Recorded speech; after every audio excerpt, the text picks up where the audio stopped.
My name is Amy Labry, and on behalf of the Friends of the Oak Park Conservatory, we're so delighted to welcome you as we learn about how to winterize your garden.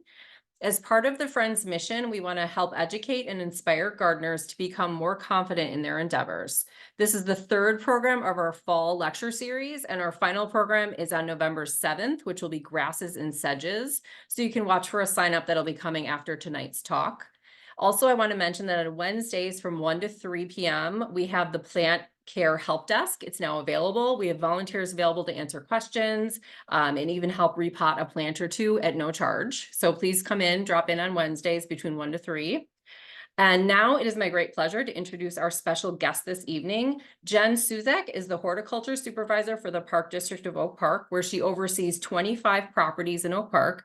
She attended the College of DuPage and received a degree in horticulture. Jen grew up 80 miles south of Chicago in a farming community and has been gardening her whole life. Casey Nikoloff is our co-host this evening, and she will manage the chat and Q&A at the end.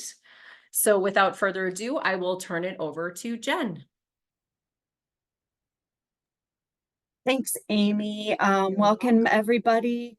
This is my second time doing a lecture for FobCon. I have to say I get a little challenged doing things via Zoom. I'm very much more in-person kind of person. So I do my best. I try to keep it, personable, even though we're not physically all together. So I hope I can share some things tonight that will really help you in your garden. And if you have more questions for me, we'll answer them at the end. So I'm going to go ahead and open up my PowerPoint, which I think you all will be able to see. Let me know if you can't see that. Oh, I need to go back. I'm sorry. Let me get back to the beginning. Okay. Okay. So tonight we are going to talk about winterizing your garden. Winter is right around the corner. Today we were planting trees out in the parks and it felt great. It was nice and sunny, but pretty soon this is what our gardens are going to look like, nice and frosty. And I actually love winter. I think it's a great time to rest and reset. And it's just so peaceful, especially when you are an avid gardener like me. I also love outdoor activities. So it's nice to take a break from my garden and do some outdoor activities in winter too. But there still are a lot of gardening tasks left to do. And even if the winter, if you're lucky enough to have maybe a cold frame or a greenhouse, or I know Hey, some people Jen. have solariums. Yeah, I'm sorry to interrupt. Do you have sure. slides up now? I do. Yeah. We cannot see them. Okay. Let's see. What can you see? Just me? I just see you. Okay. On my computer, my slides are up. So That it might be a is, setting that let you need me, to change. yes, If okay. yeah, and if in the Zoom window, did you hit the green share screen button yet? Yes, there we go. Okay. Okay. How about now? No, hold on.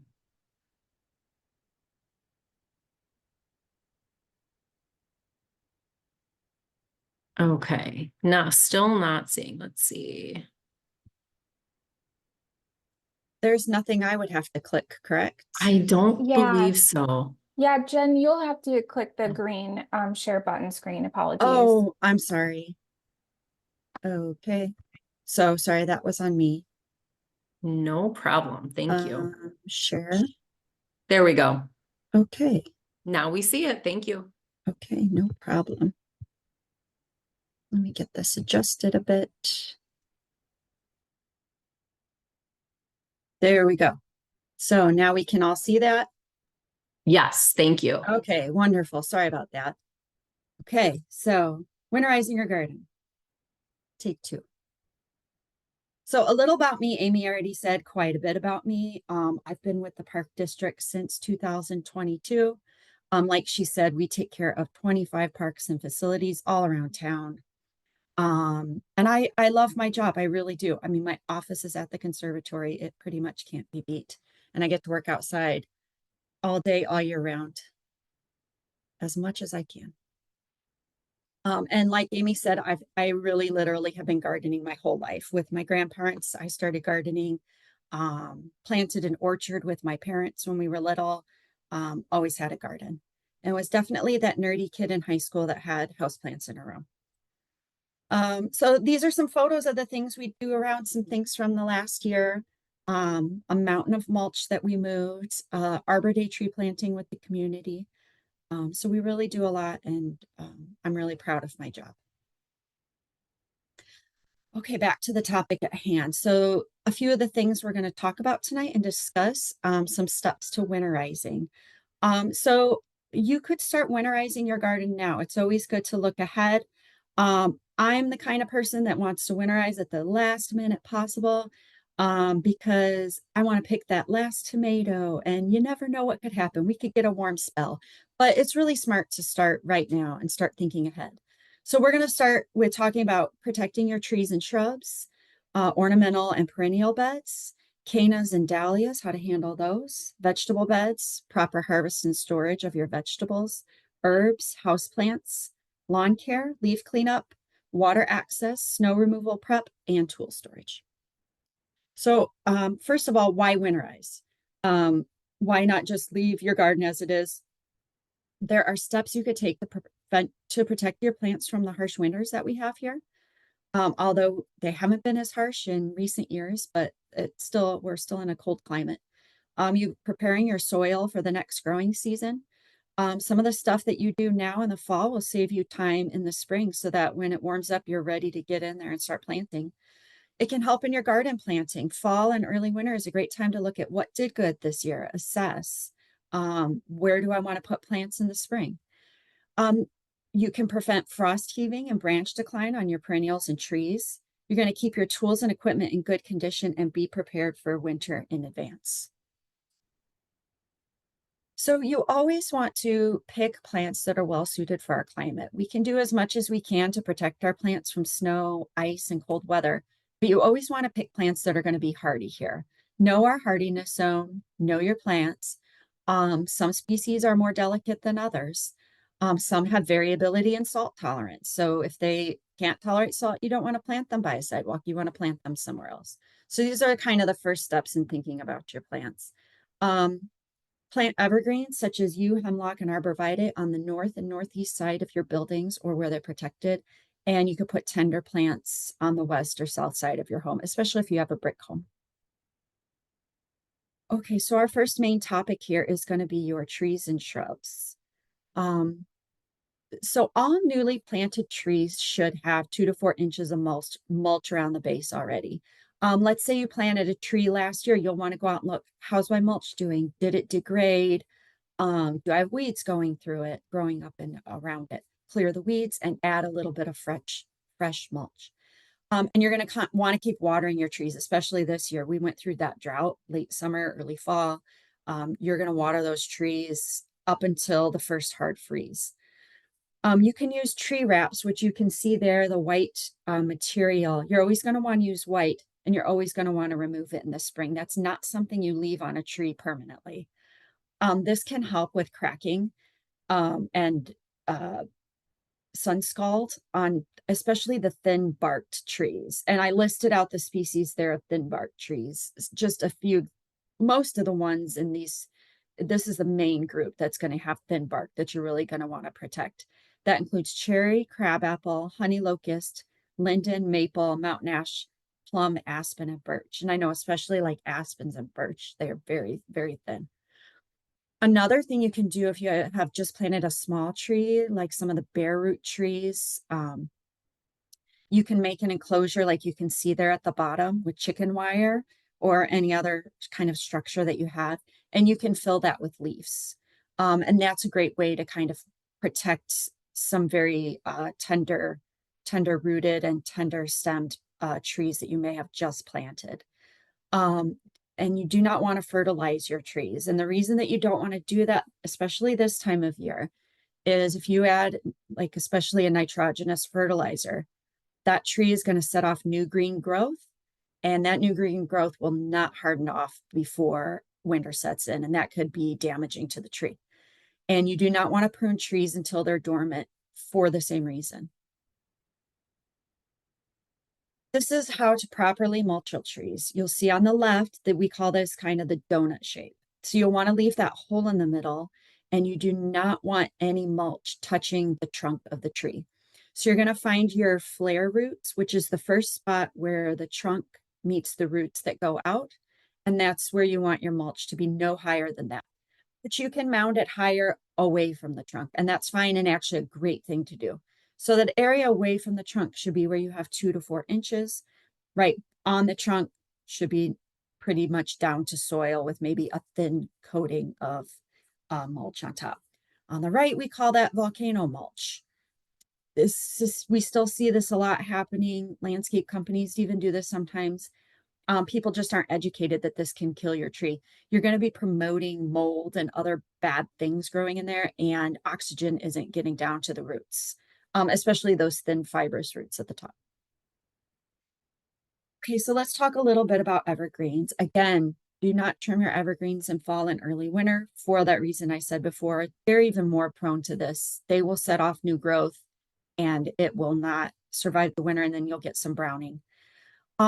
If you have a heavy snowfall in the forecast, you can cover small trees. Now, again, this covering is not something you're going to leave on all winter. You don't want to cover your trees all winter.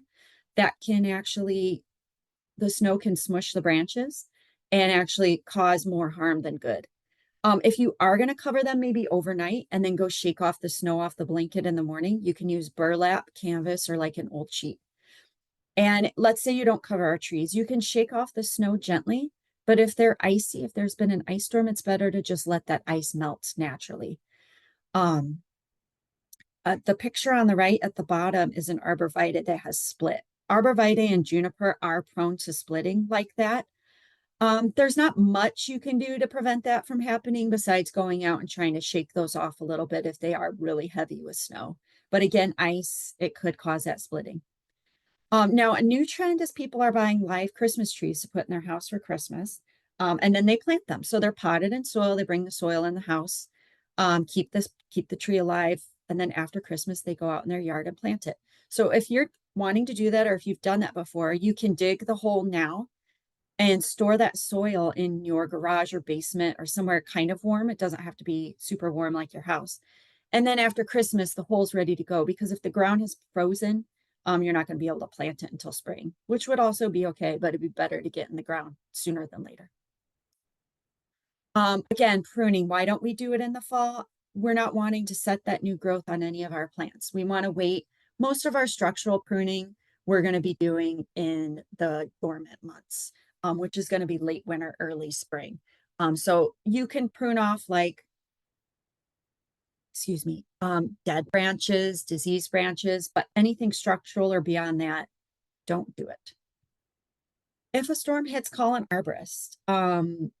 Do not try to handle big problems on your own. Don't go out and shake ice off trees. Trees can be very dangerous when you have storms like this, and always call a professional. Make sure the arborist you hire is certified and that they're a good and reputable company and they're not going to cut corners, because you don't want your property damaged. And you want to save your tree if you can, if it hasn't been damaged beyond repair. So let's move on to talk about our ornamental perennial beds. So in these, we will also keep watering. Maybe not as much if you have a really well-established perennial bed. You might not need to water all the way through fall, but if you've just planted that bed this year and it is a dry year again, you probably want to keep watering it. Depending on when you watered it will kind of determine how often you're going to water it, or when you planted it. I'm sorry if I said that incorrectly.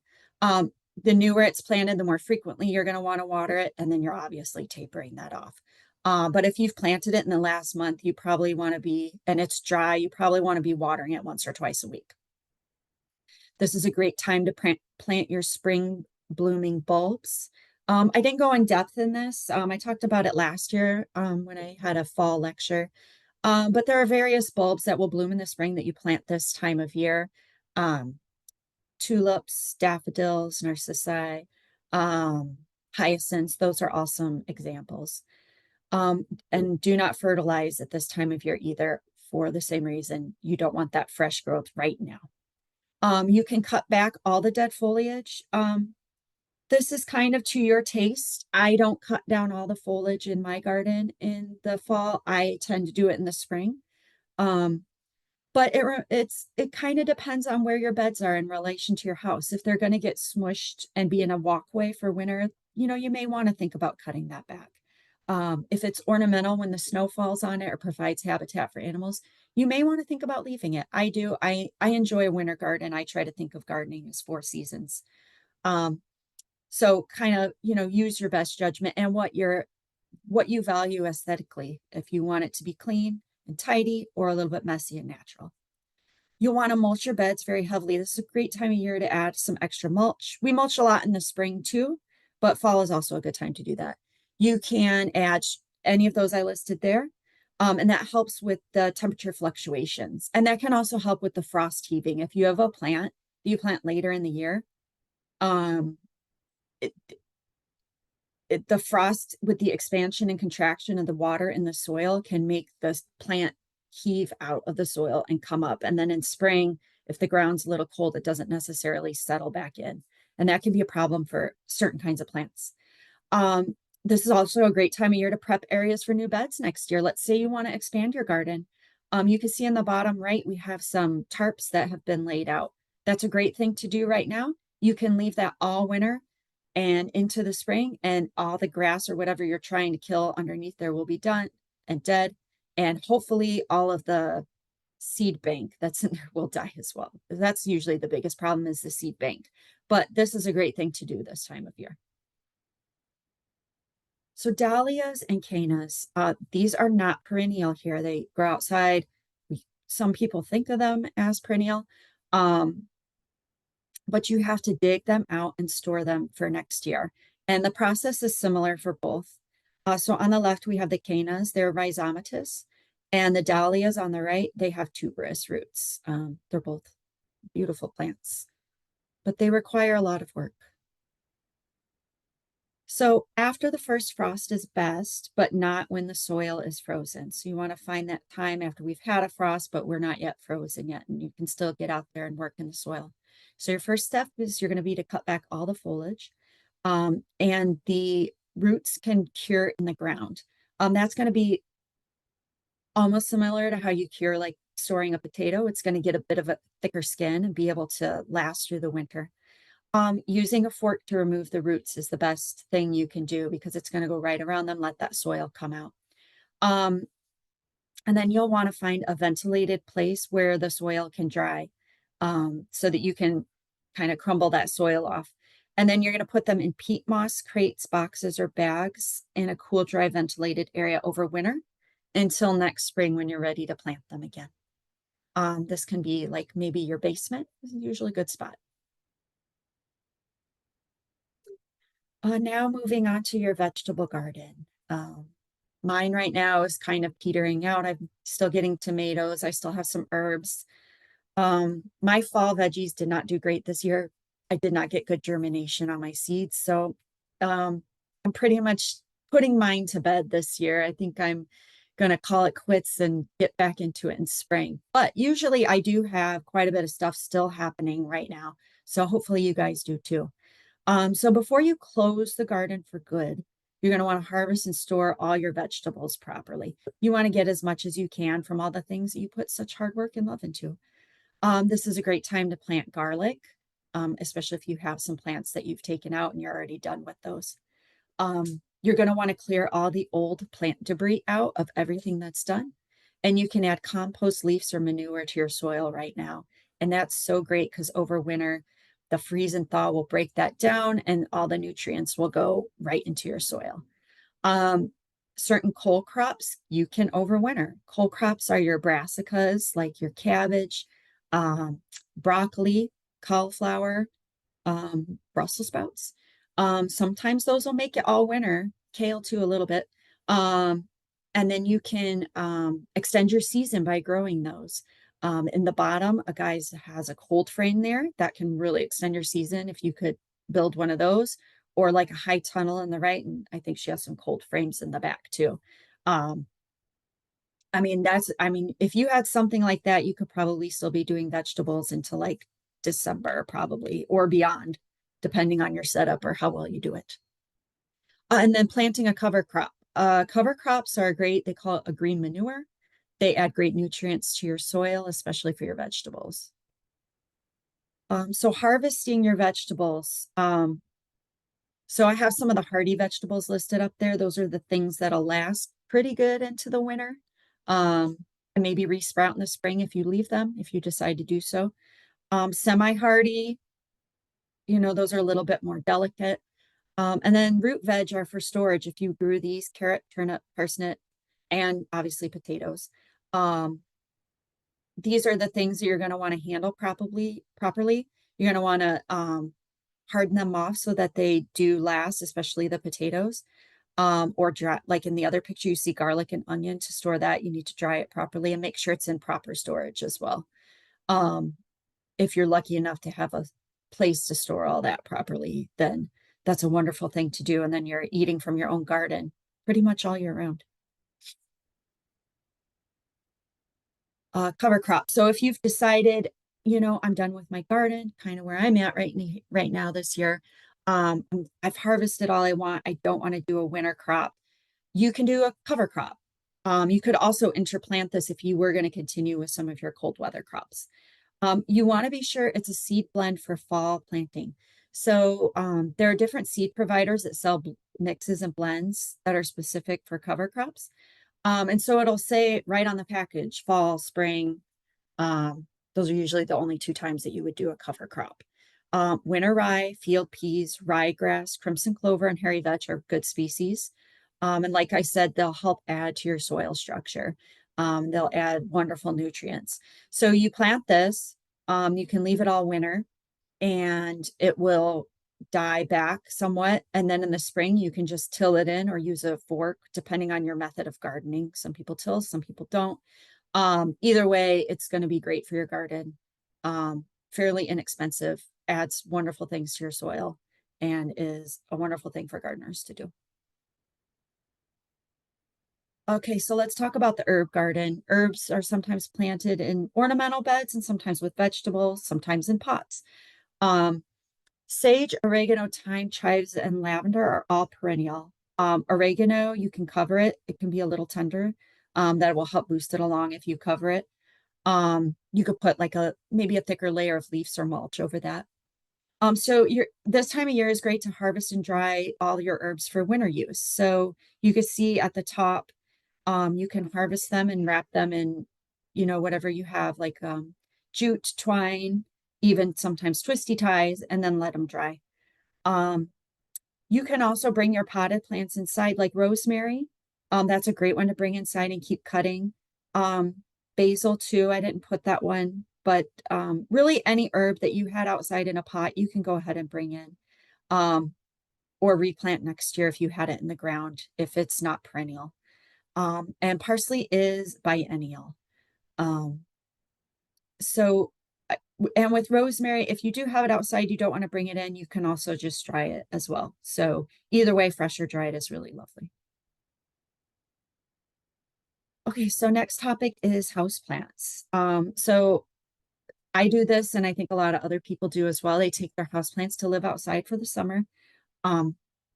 So if they are outside, you're going to want to pay attention to the weather. They need to come back inside, obviously. When you do bring them in, you want to check for insects. Make sure that you're not bringing insect infestation into your house to be potentially damaging to your house and obviously damaging to your plants. Treat them if they do have insects. And then repot as needed. It's a good time to maybe put fresh soil, to split them and divide them, as you can see in the picture there. Repot them as you wish. And then you can clean the leaves with soapy water, dilute soapy water. If they've been outside, they probably have a layer of dust on them, or spotting from getting watered on the leaves or whatever.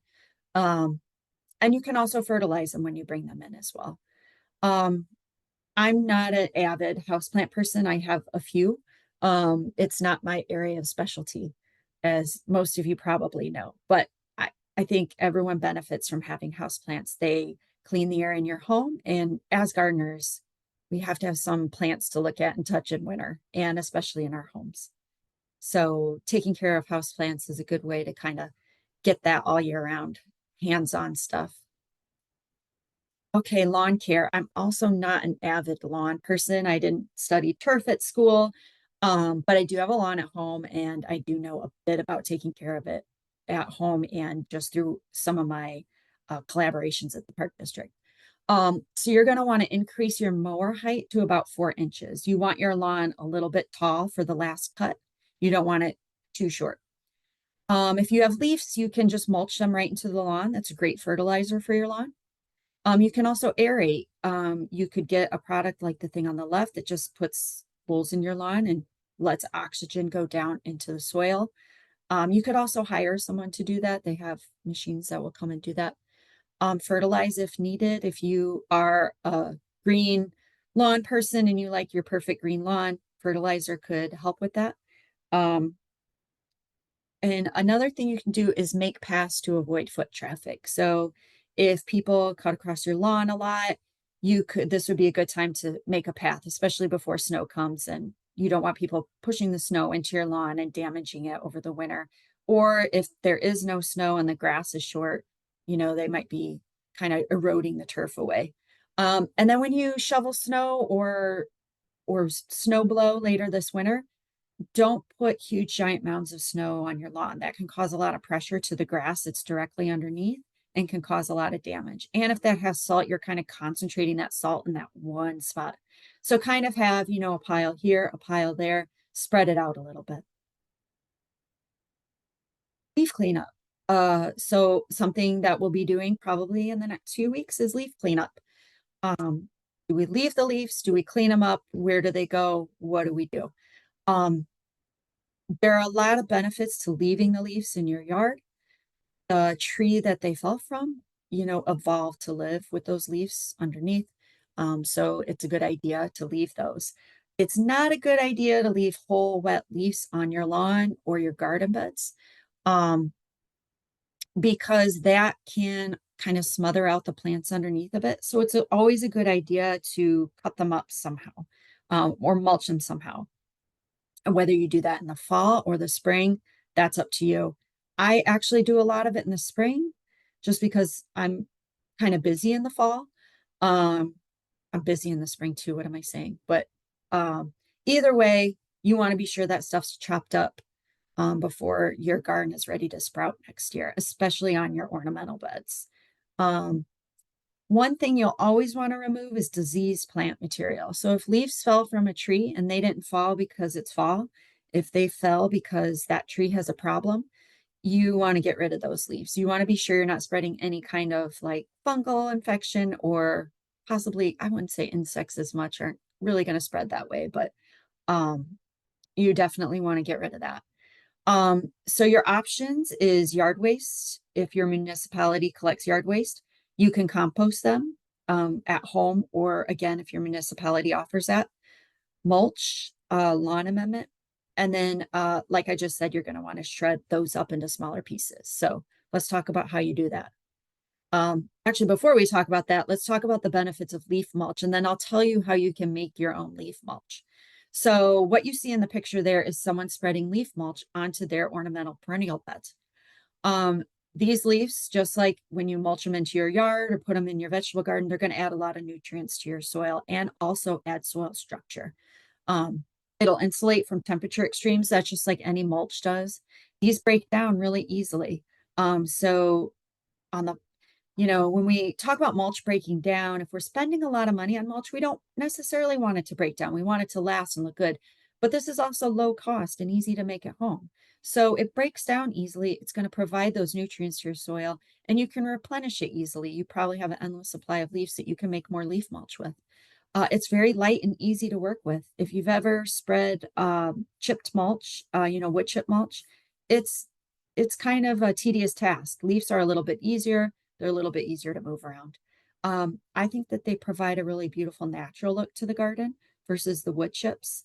Wood chips can be nice too, but I think the leaves just give it that natural look, especially for a more natural style garden.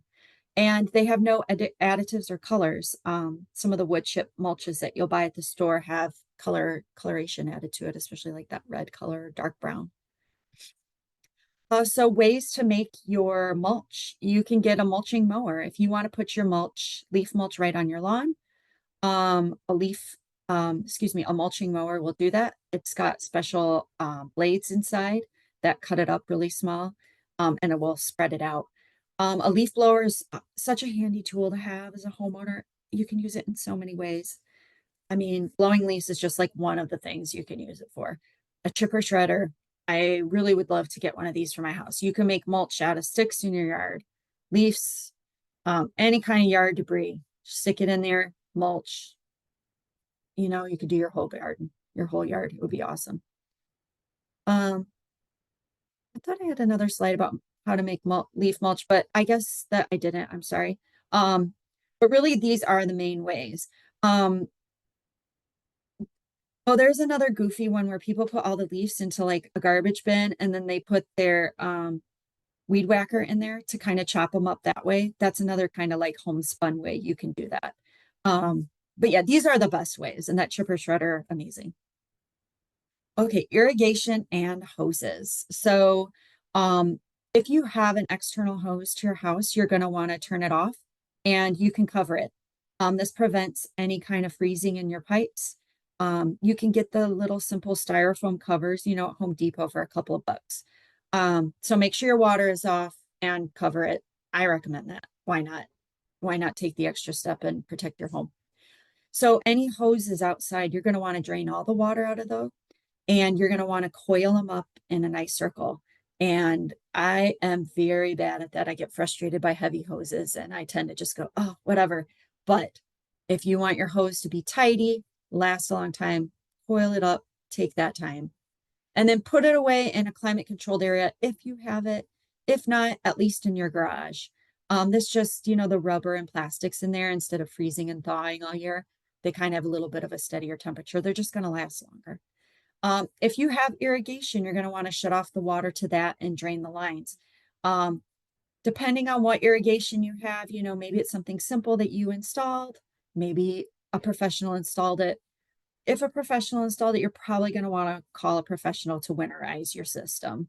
That's probably an expensive system, and you don't want to have to spend a lot of money to get that fixed if something were to happen to it over winter. So be sure to call someone if it's not something you're very familiar with.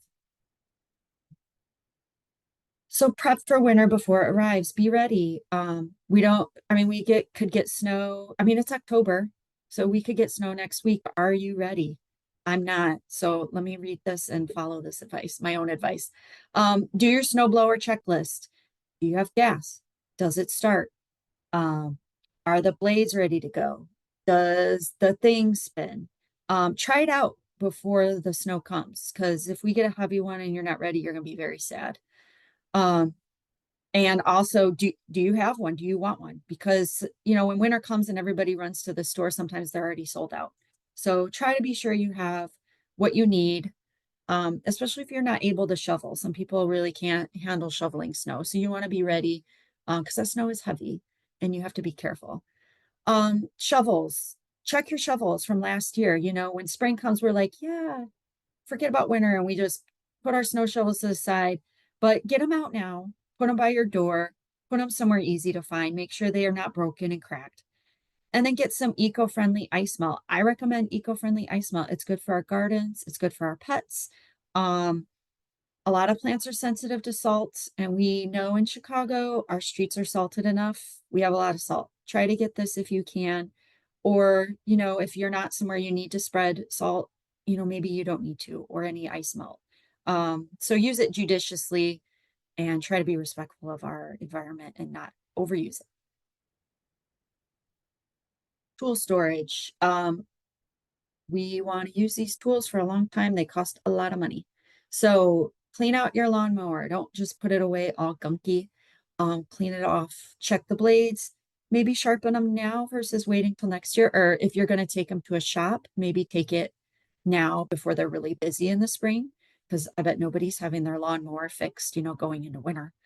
Empty the gas out of all your engines and winterize all your diesel engines. Diesel engines cannot be out in winter. And clean and sharpen all your blades before you put them away for the year. Um, make sure all the rust is off and use like a WD-40 or something similar, kind of to coat all of those metal tools that you have. Sharpening bypass pruners. This is a good thing to do, or, on a cold winter night, bring all your tools in and sharpen them. So you're gonna want to follow the blade edge to keep an angle. And I use this sharpener that you see there. It's a little Felco sharpener. It works really handy. It gets just the right kind of groove on it. And then you're going to sharpen only the bevel side of the blade. And then you use the flat side of the sharpener to clear the burrs that you created when you sharpen it. And then you can also clean this with like a little toothbrush or a wire brush if it's really dirty. And you can also put a little bit of WD-40 on that as well. And always be sure your tools are sterilized before you put them away. Or when you're going to be using them, maybe you're using them on your house plants or something. Always be sure to sterilize and clean. Okay, so that's all I have about winterizing your garden. And we'll open it back up for questions or comments. Great, Jen, that was awesome and super comprehensive. So I know we all benefit from the information. So really appreciate your presentation tonight.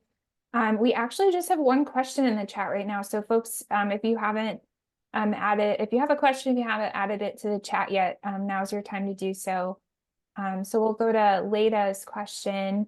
And she is asking, is leaving dead foliage good for beneficial bugs that may be hibernating? Yes, it is. A lot of them overwinter in that debris. So it is a good idea to leave them. Leave them as much as you can. I am a proponent of that, but I also understand people who might want a more manicured garden. But if you can leave it and you don't mind the look of it, I definitely highly recommend it. Really helpful. Perfect. And then just a question. So in terms of sterilizing your tools, is there a sort of a method that you recommend to go about that? Sure. If you're doing a lot of plants, kind of one after the other in a day, you can bring out like a spray bottle of isopropyl alcohol with you.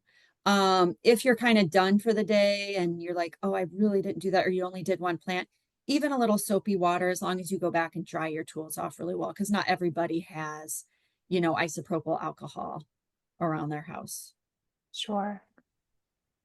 And then let's see, we're getting a couple additional questions in the chat. So Mary Susan says, I read that dahlias can be brought in after first frost. Does last night count? There was frost on the grass, but flowers still looked good.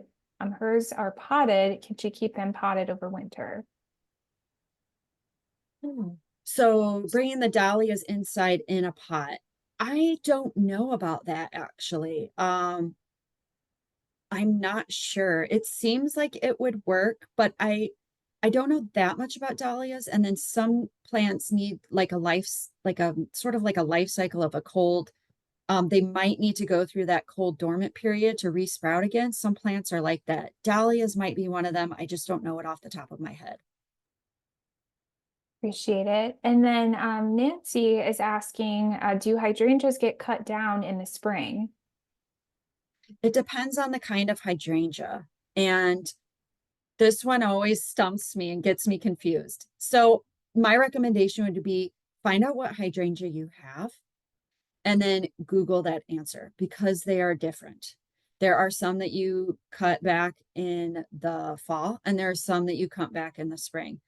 I can't remember them right now off the top of my head, but if you know your kind of hydrangea, you can look up that information and be sure you're doing it properly. When in doubt, don't cut it and just wait and find out the answer. Awesome. Thanks, Jen. Let's see. Okay, we did just get one additional question from Molly. Molly says they have a dogwood bush that is now diseased. It grew 3 times the size this summer, but she's seeing loads of holes on the leaves. What should she do to the soil? She knows she needs to cut back, but any tips? I don't know what type of dogwood it is. If it's a bush and it had holes in the leaves, that sounds like insect damage, probably not a disease. I would Okay, it says a bush, so bush form. I would, insects, yes. So I would wait and look again next year. Just because the insects were on your tree this year, it doesn't necessarily mean they'll be there next year. We did have a really odd summer. Um, if there are insects again, I would maybe if it gets completely defoliated, you're going to have a problem. If there's just insect damage, that's sometimes, tolerable and the bush can live through that. If it happens again next year and it looks very similar, I would call an arborist to look at it and see if whatever insect is on there could be treated. Know what time of year it happened and maybe actually try to find the insect that's causing the damage because there could be some kind of treatment for it. And it also, there's a threshold of how much, you want to spend or put in, and how well the tree can handle the insect damage. So kind of weigh those factors and then make a decision. Very helpful. And then we just got another question from Nancy. Nancy says, my oregano has flowers on them. Should she cut those flowers off before hanging them to dry? Depends on your preference. I think you can eat the flowers. The whole plant is edible. So if you want to leave the flowers and try to eat them, go for it. Or if you're just going to use the leaf part to eat, then you can go ahead and cut them off.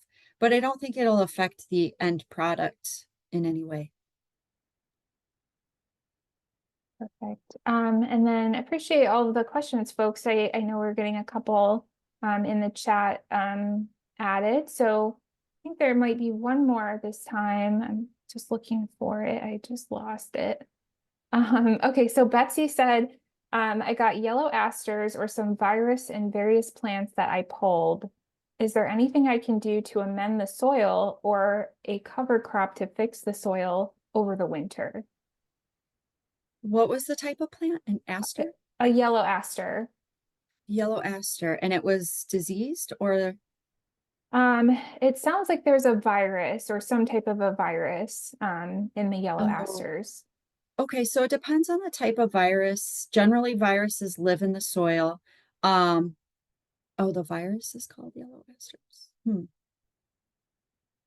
So I don't know as though I've heard of that. I would have to look that up. But generally, the virus is either going to live in the plant or the soil, depending on the virus. So if it is a virus that's in your soil, there's not as much you can do about it besides planting a plant that wouldn't be susceptible to that virus in that spot. So you'll have to research a little bit more and determine what virus it is and what plants are susceptible to it. If it's only in the plant, then you can discard the plant, dig up the tissue, and amending the soil with any kind of compost is always good. Better soil is going to make better, healthier plants that can overcome. Plants can sometimes overcome a viral disease or bacterial disease, especially if they're vigorous and healthy. Awesome. Well, I will turn it back to you, Amy. I think that might be our last question in the chat. So Great. Thanks, Casey. Well, thank you so much, Jen, for all the wonderful information about winterizing your garden. And thank you everyone for joining us tonight, and hope you can join us the 7th for our grasses and sedges lecture. Have a great night.